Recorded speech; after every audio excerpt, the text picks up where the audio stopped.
Hello everyone, I am Dr. Simone Atkinson with Get to the Point Nursing Notes. Today we are going to dive into strokes. Let's get to the point. So stroke is a condition that results in neurologic deficits due to decreased blood flow in a specific area of the brain. And keep in mind, this onset can be either rapid or gradual.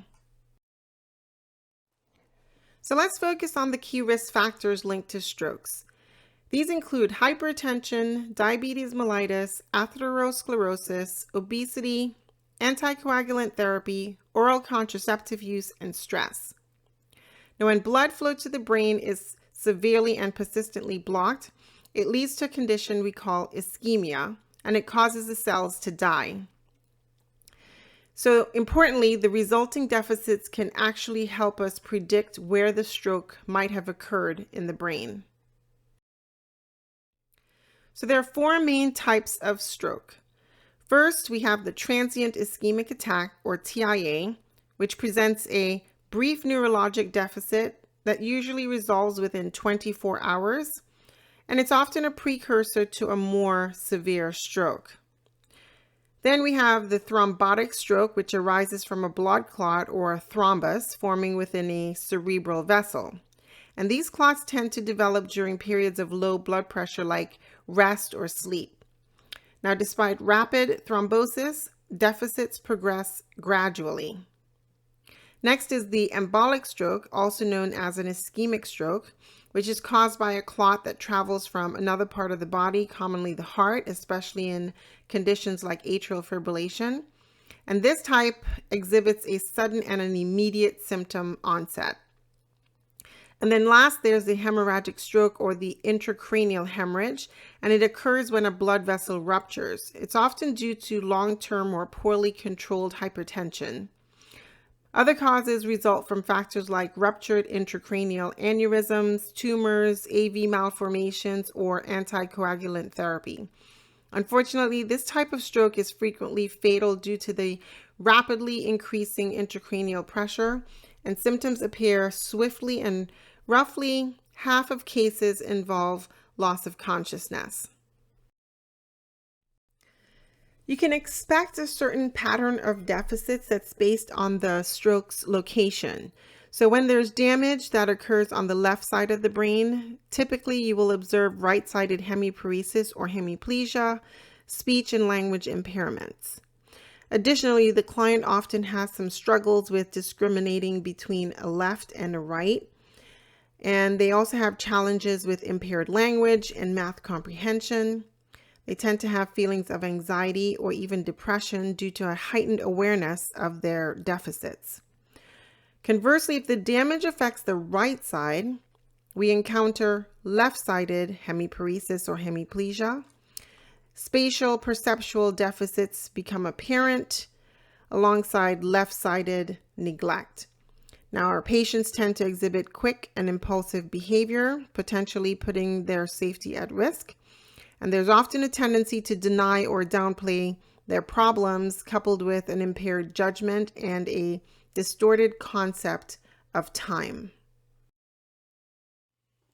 So moving forward, let's look at the varied clinical manifestations that are contingent on the location of the cerebral blood vessel that's affected.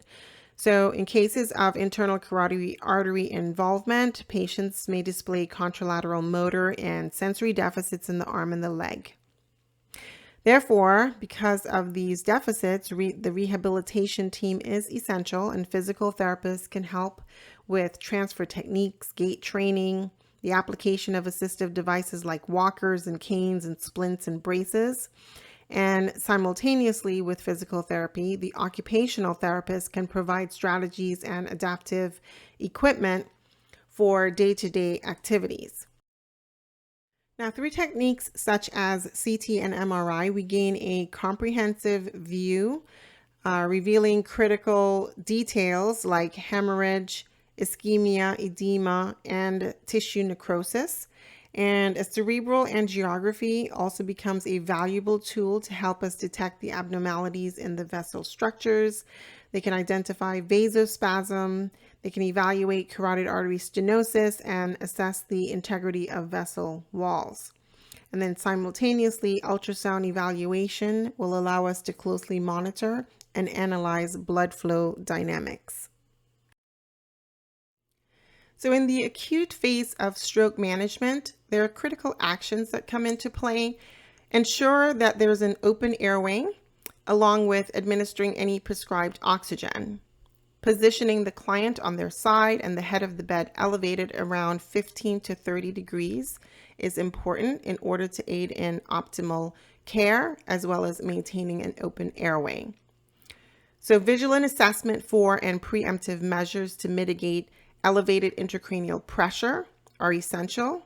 Establishing intravenous access, maintaining fluid electrolyte equilibrium, as well as ensuring frequent neurologic monitoring. We want to create a comprehensive care approach. Also, a serene environment is upheld in order to promote recovery for your client. When it comes to drug therapy, it constitutes primary stroke treatment avenues. So for ischemic strokes, medications may encompass thrombolytics and or heparin. And additional drugs include antiplatelet agents, antihypertensives, diuretics, and possibly antiepileptics. Now, a pivotal consideration in hemorrhagic strokes is to prevent clot disruption, as this could lead to rebleeding of the client, and this can often have very grave outcomes for the client. So this is imperative that the stability of the clot is maintained following a hemorrhagic event. So referring and collaborating with the rehabilitation team is important. Physical therapists can help with methods for moving safely, training and walking, and suggesting the helpful tools we mentioned earlier, like the walkers, the canes, the splints, or the braces. Occupational therapists are there to guide in techniques and the tools, again, for everyday activities. Speech and language therapists are also crucial for evaluating swallowing abilities, suggesting the right consistency of liquids and foods, and leading exercises as well to help regain their speech. So when caring for the client, approaching them from the unaffected side and placing personal items and things needed for care where they can easily see and reach them will enhance safety. Encourage them to actively move the unaffected side of their body and gently move the affected side. Turning and repositioning the client every 2 hours onto the unaffected side and 20 minutes on the affected side, or as directed by the healthcare agency or the provider. This is part of the care plan. So keeping an eye on the lower extremities for clot-related inflammation and using preventive measures like anti-embolism stockings is important. So we support the use of the unaffected arm for daily tasks and teach the patient to put on clothes starting with the affected side. So resuming a regular diet is only advised after confirming successful completion of a swallow eval.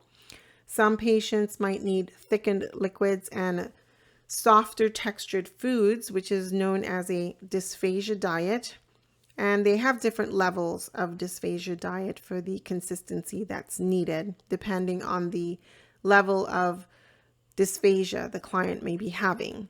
So assisting the patient to a sitting position for meals and guiding them to place food at the back of the mouth on the unaffected side will help them to avoid getting food stuck in the back of the throat. Teach them to chew on the unaffected side and position their head and neck slightly forward with the chin tucked, because that will aid in safer swallowing without any risk of choking. So for those with aphasia, trying alternative communication methods and seeking advice from a speech pathologist is recommended. And it's important to understand that frustration and anger are normal reactions to the loss of function, and other necessary support and empathy is important to be offered to the clients. So for clients with homonymous hemianopsia, teach them to compensate by turning their head from side to side so that they can fully scan their visual field. And then when it comes to client education, there are several other important areas to cover, which include stroke awareness and prevention, making use of community resources, tending to physical care, recognizing the need for psychosocial support, understanding their medical information, and the significance of follow-up care. So you are now armed with the information needed, the most important highlights of stroke. If you found this information helpful, please give the video a thumbs up and subscribe to the channel, and we'll see you in the next video.